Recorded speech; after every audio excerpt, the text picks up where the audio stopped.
Hello, everyone, and welcome to the Healer's Journey. Tonight it's Monday night, and we have Healer's Journey on a regular basis every week. If you are not registered for the Healer's Journey, you'll want to go to secondnaturehealing.com and pull down the tab for webinar and or for Healer's Journey, and you'll find a registration form there, so you can get emails sent directly to you that have the recordings from our weekly Healer's Journey, as well as support materials that I create along the way, blog articles or other things that come up. It feels like we're moving into something that is much more expansive than what we've been doing up till now. And up till now, we've been talking about what it means to be a healer, what are the signs of a healer. We've talked about being the lighthouse, don't try to fix everything, and we've talked about becoming illuminated, the illuminated healer. We talked last week about darkness and what that means and what is the value of darkness. Had some very good conversation before and after the webinar. So if you are on a live webinar, you get to interact with others on the call, and you get to interact with me and ask some questions. So this is something, one of the benefits of being on a live webinar. If you are getting it as a recording, then you will enjoy the recording as it is from our 7 o'clock start time until whenever we're done, about half an hour, 45 minutes, and that's it. And I appreciate you all being here tonight. Tonight we're going to move into what I said was going to feel a little bit more expansive than what we've been talking about so far. And tonight's topic is sensory intuition, and I'll let you know where we're going with that in just a moment. This is me, and I have my dog with me in the picture. If you are watching this video, Gracie works with me. She's very sensitive to my energies as well as other people's energies, and I really appreciate her. I love that in being a sensitive person and being a healer, animals relate very well to people who are sensitive and energetically aware. So you may notice that you have a good relationship with animals, and this is why I include animals on my website. I work with animals, communicating with animals, and working especially with animals in a healing crisis who can't always tell us what's going on. Gracie will tell you herself that when she first came to us, she was not well, and she was hiding it from us. Yes, Gracie, I'm going to tell a few of your secrets because this is important to know, especially tonight. Gracie was hiding what was wrong with her, and she had a lot wrong with her. As you know, with animals that you adopt, sometimes there are things going on that you're not aware of. You don't know their history, and she told us, she didn't tell us. And the ears pinned back and the I don't feel good didn't come until much later, after her second surgery to save her life, when we finally had a talk with her and we said, Gracie, you know, if there's something wrong, you've got to tell us. And boy, did she start telling us after that. We'd be walking along and a little pine needle would fall on her back, and it's like, oh, there's something on my back. or she'd step in something and she'd pick her paw up and let us know that there was something on her paw. So she became sensitive in the other direction, way in the other direction, to make sure that she was communicating with us, that we really understood that she had something to say. And tonight, when we talk about sensory intuition, you're going to see why this story matters. We start with a proclamation of your intentions and power, and of course, you know that the information and thoughts and ideas presented here are meant to really honor your intentions and to empower you with natural choices that support personal well-being. This is a webinar that is meant for empowerment and knowledge. It is meant to support you. It is meant to give you choices and to let you know that not everything is one-sided. It's not all about what you see on commercials on television. You don't have to ask a healthcare professional how you feel, because only you know how you feel. You are whole, vibrant beings and spiritual beings in physical form. You have sovereignty, and you get to claim that. So this webinar is meant to empower you with those choices so that you can claim your power. And you have a natural ability to heal. You know that, and that's why you're here. So what is sensory intuition? Any ideas? Well, you know what intuition is. That kind of knowing, that you might say psychic awareness, or a feeling that you have, or maybe a vision that you have. Sensory intuition is just letting you know that you can use different senses that you have in order to tap into your intuitive abilities. Now, we haven't spent much time talking about this up till now, but we're going to be talking about this quite a bit, not only in webinars, but also in our apprentice program that we have. We're pretty excited about the way we're going to do that. So I'm going to share with you a little bit more, first of all, about what is sensory intuition. Sensory intuition is where you discover your awareness. Now, what do I mean by that? Because we all are aware of different things going on in our lives with how we receive information. And one of our guests tonight was just talking about a seminar that she did about the strengths people have and how they live in the world, how they react, how they know things. And so I've got here a list of what is your awareness. Most people have some idea of things on this list. Are you a visual person? Do you need to see something written before you really understand how to spell a word, for example? Or do you need to see a person to put the name with a face? Or is hearing their name enough? Or can you hear a story and really get the picture of what's going on, get the feeling for the story just by hearing the story? What is your awareness? Is it visual? Is it auditory? Do you know things? Do you have that gut feeling about something that maybe nobody else has a gut feeling, but you kind of know and you get this feeling? Or maybe you actually sense something on your body when you're talking to somebody. Does your knee begin to hurt and you find out, oh, well, their knee hurts too? Are you picking up on what's going on with them? Can you smell something? And is your awareness that you have a very keen sense of smell? So you kind of know things based on smelling. What about tasting?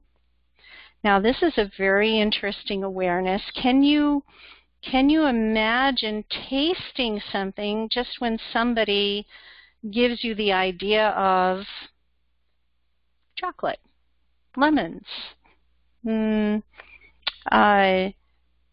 putting metal in your mouth?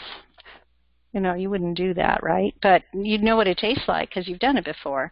So are you aware of tastes? And your sensory intuition kind of goes along with what you have as your awareness. What are your strengths? And so let's go over these a little bit and talk about what it means for sensory intuition.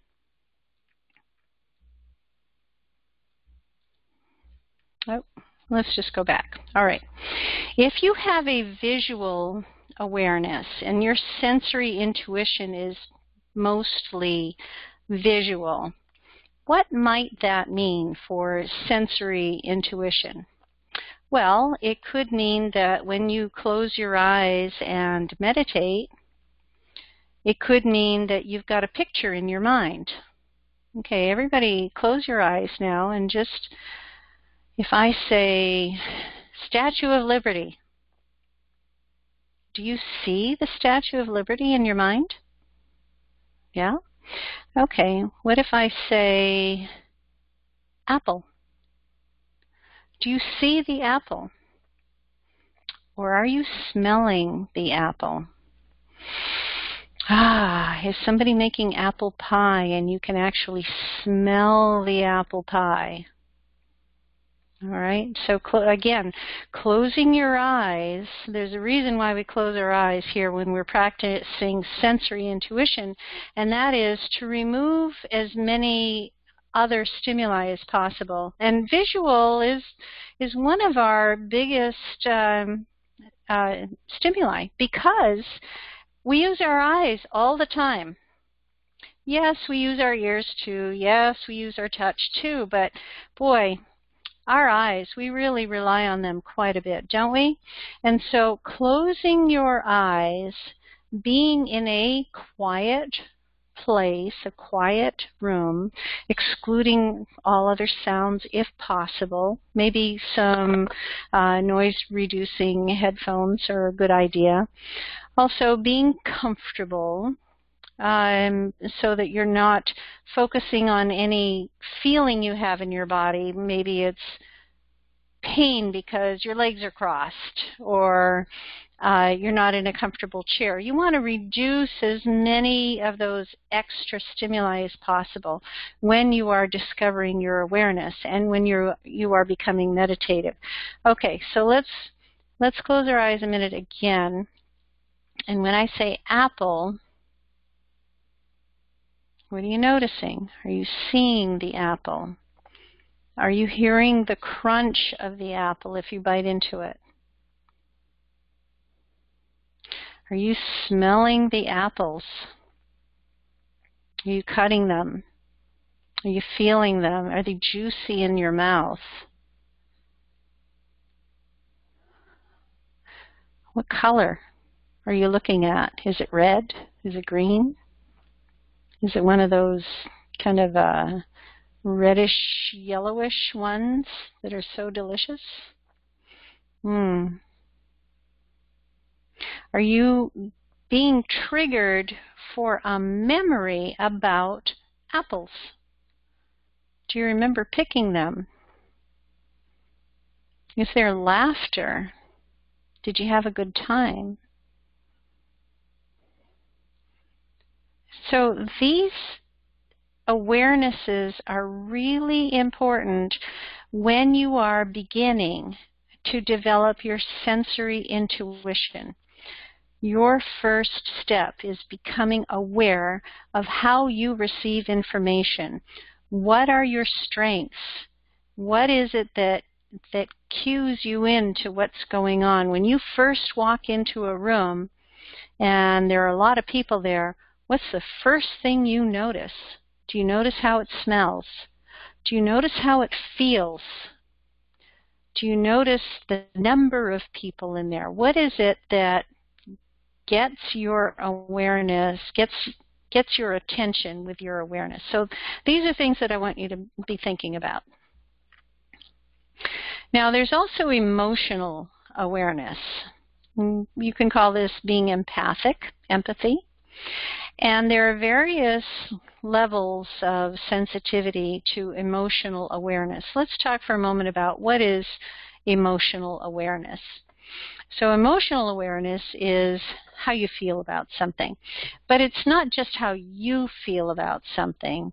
It's picking up on how other people feel about something. So this is the emotional awareness we're talking about. When we're being empathic, we are aware of how other people are feeling about something.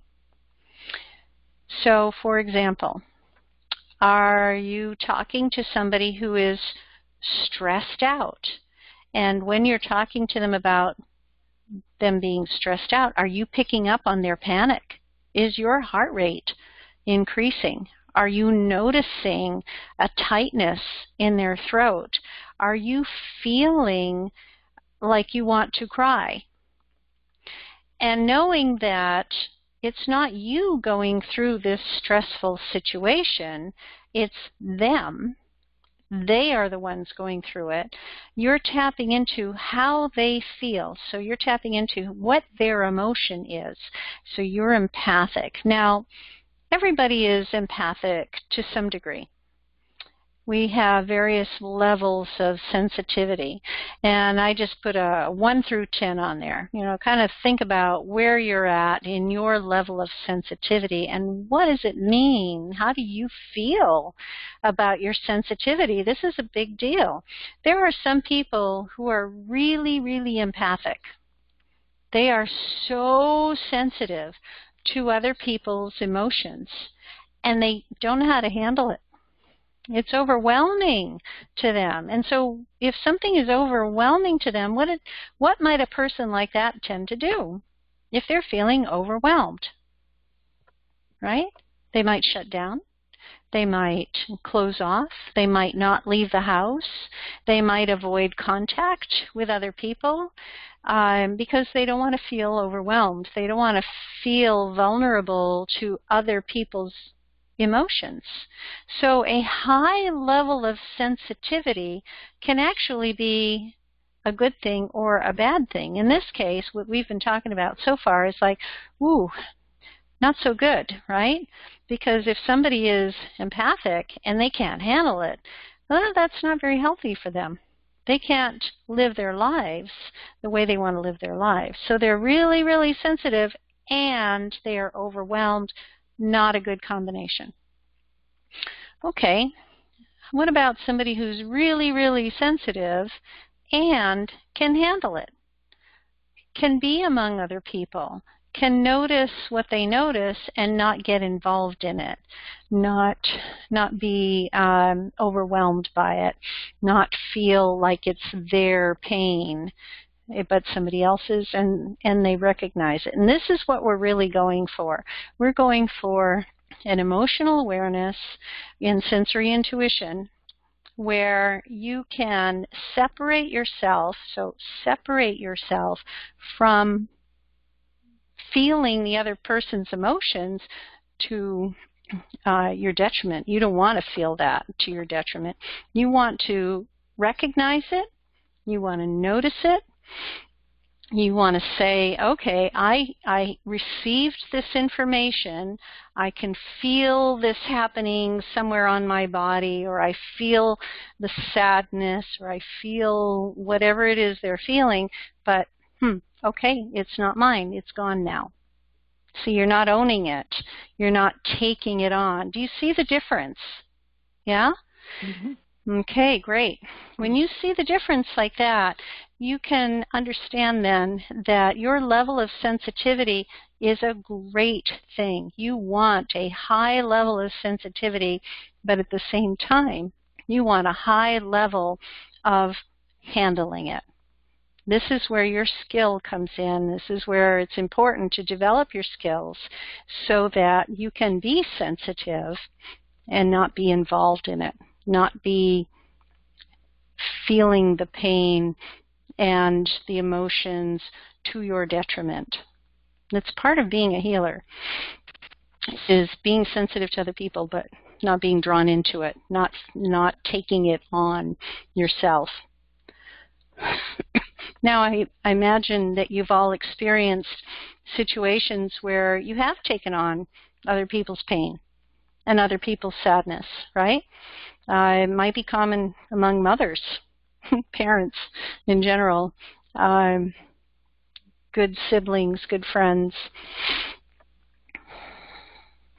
Yeah, People can cry together. People can feel that pain together. But the healer, the illuminated healer, knows the difference. The illuminated healer can separate.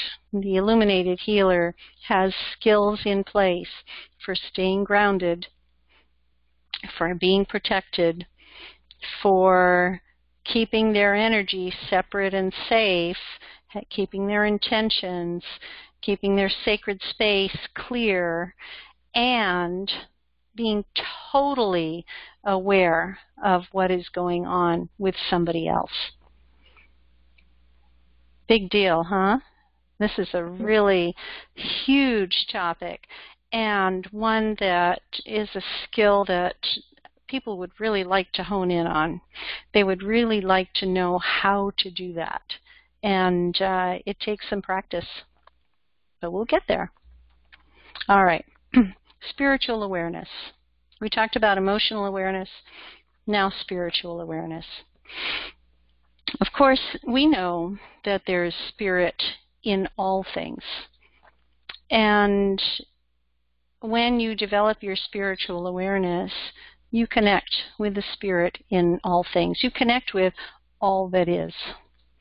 And when you do that, there isn't the separation of, oh, gee, that's a rock, that's a tree, there's a person, there's a car, there's a, whatever. You can see things that are separate, or you can see how things all work together, how they are all connected. Now, spiritual awareness can happen while you're dreaming, and it can happen while you are awake. Let's talk about that for a minute. When you are dreaming, do you remember your dreams? Isn't it cool to remember your dreams? Yeah? Yeah. Okay. So in remembering your dreams, you get to participate a little bit in what it was like to be in that theta state, that dreaming state of spiritual awareness, how you are letting go of your preconceived notions, you're letting go of stresses from the day, you're letting go of your visual awareness, your auditory awareness, you're stepping into a world that is a little bit dark. And we talked about darkness, not a bad thing. It's kind of an emptiness where creation happens. This is what I love about dreaming. It's an emptiness where creation happens. So we get to create, we get to connect, we get to be spiritually aware when we are dreaming. What would it be like if we could take that spiritual awareness and do it while we're awake? Woohoo, right? Wouldn't that be cool? Wakeful dreaming. Some people call it lucid dreaming. I call it just being aware, effortless spiritual awareness. And this is what we're really going for here. Effortless spiritual awareness. Because you become so good at connecting with the spirit in all things, connecting with the spirit in yourself and nature around you, connecting with the spirit in the crystals and rocks that you're holding, connecting with the spirit in animals, connecting with the spirit in the wind, connecting with the spirit in somebody who's not in the same room as you, or somebody who's passed away, or somebody you haven't met yet. So effortless spiritual awareness is a very cool thing that you can do while you are awake. The between dreaming and awake is meditation. That's the sweet spot, the meditative sweet spot. So if you're not sleeping and dreaming, and you're not awake and, functioning throughout the body, being on a phone call or cooking dinner or whatever, the place you can connect with spiritual awareness, being quiet and still, and yet still being awake, is meditation. So if you practice meditation, you can go into that spiritual awareness while you are relaxing your body. You remove your visual stimuli, your auditory stimuli. You just kind of connect. And when you get this, when you know what this feels like, when you get the feeling and the vision of what it's like to tap into that meditative sweet spot, then your eyes can be open and you can be awake and you can still be in the meditative sweet spot. Yes, it is so. And that's where this effortless spiritual awareness comes from. By practicing the meditative sweet spot, by practicing your spiritual awareness, practicing your emotional awareness, practicing all these things that we've talked about, your sensory intuition, and you will get to the point of effortless spiritual awareness. So developing your sensory intuition. Here's what we do. 1, you've got to have an awareness. You have to know what your strengths are. You have to know, become aware what's going on. You should start looking at things. You should start noticing the sound of things, noticing the smell of things, noticing all of these senses to a greater degree than you are already doing. I would venture to say that many of us are guilty of this. Many of us will go throughout our day being half aware or not aware. Somebody can walk into a room and go through the room and leave and not even be noticed. Yeah? And so there are awarenesses that we can develop just by pausing and noticing what you notice. So the notice what you notice is one of your key points. The second is to journal. If you journal, and we've talked about journaling before, right? If you journal, you start writing down some of the things that you notice. It might be something from your dreams or from your meditation or something that you noticed happened, maybe a coincidence or a situation at work or in your home life. Something happens. You write it down. You make a note of your awareness. Also, notice what are your favorites. By that I mean, are you more inclined to look at something, to notice how something looks, or are you more inclined to listen to something? And are you more strongly drawn to something that smells really good or something that looks really good? Are you drawn to something that feels soft and lovely or looks comfortable?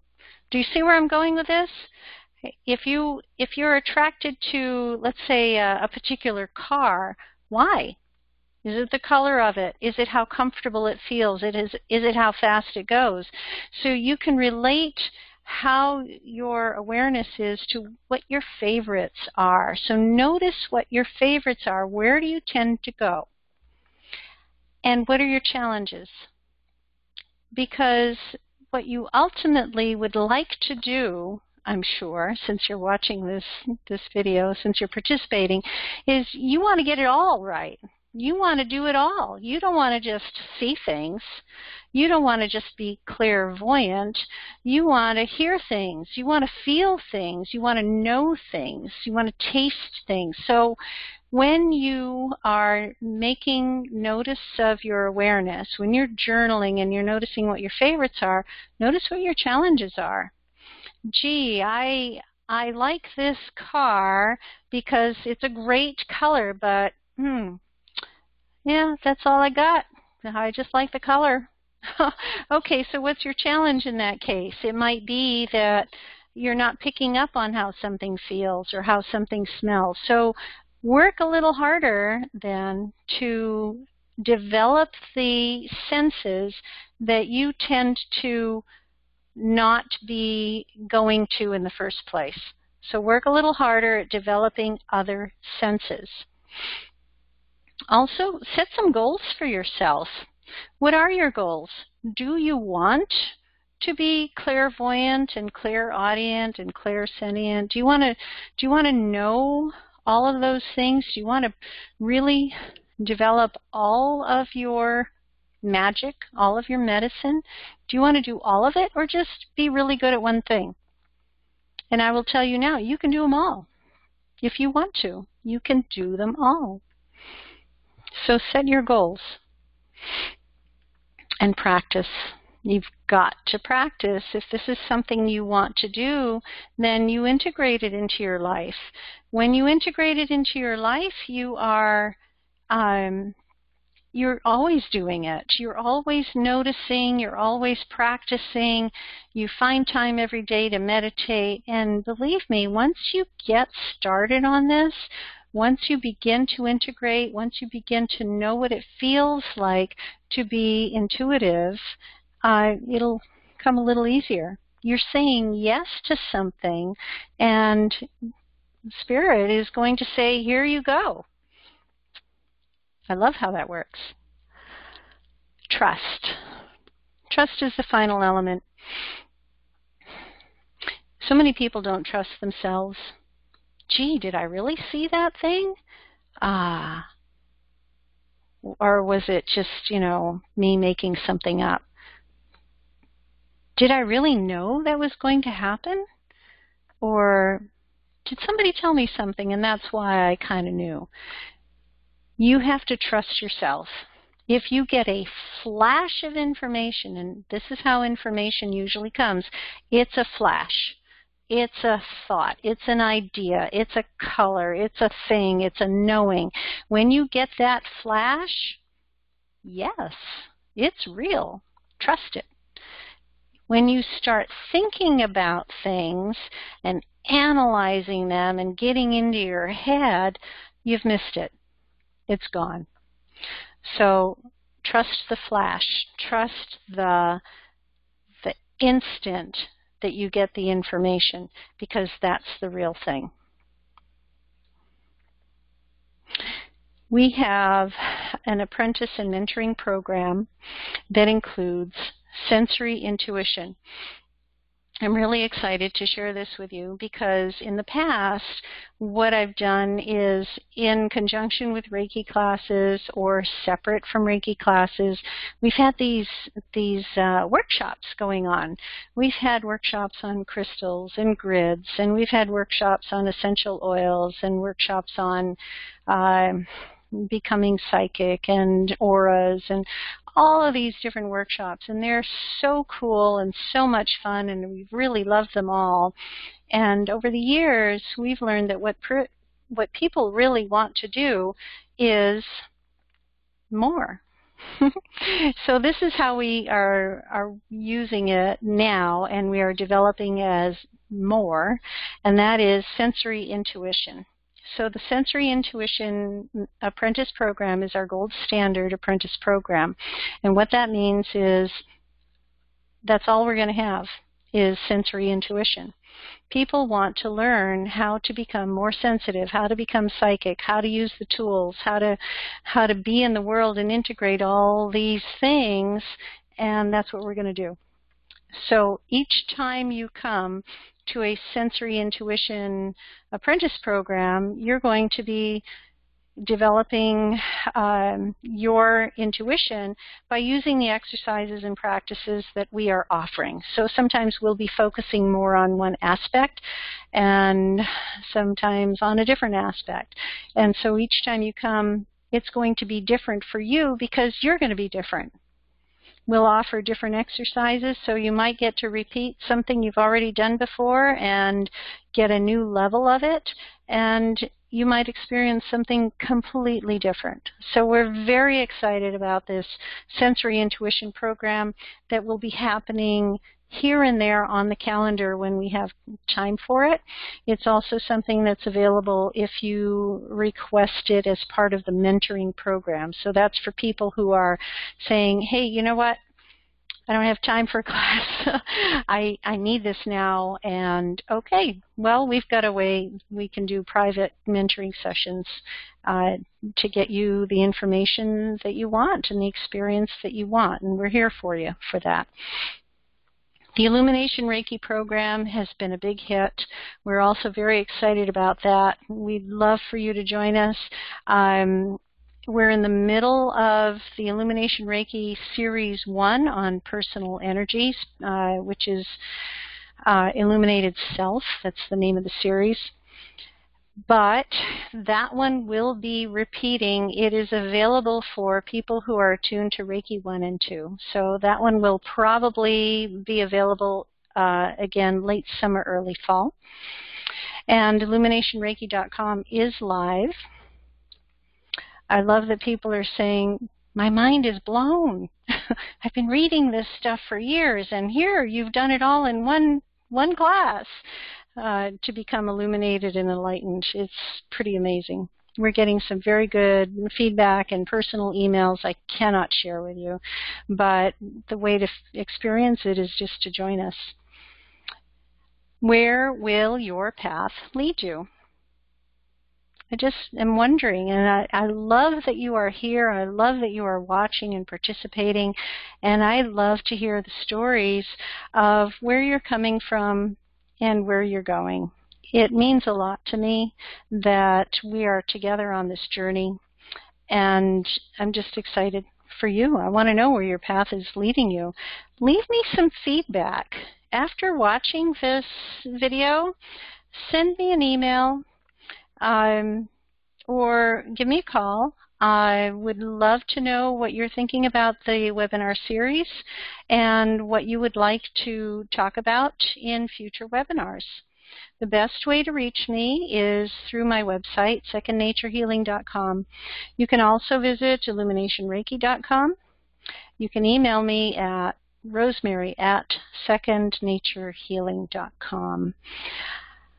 The Healer's Journey webinar is available on my website, as I said earlier on. Register for that, and you will get an email with a link to all of the webinars as they happen. And I just want to say thank you. Thank you so much for being here tonight. I really appreciate your participation and support.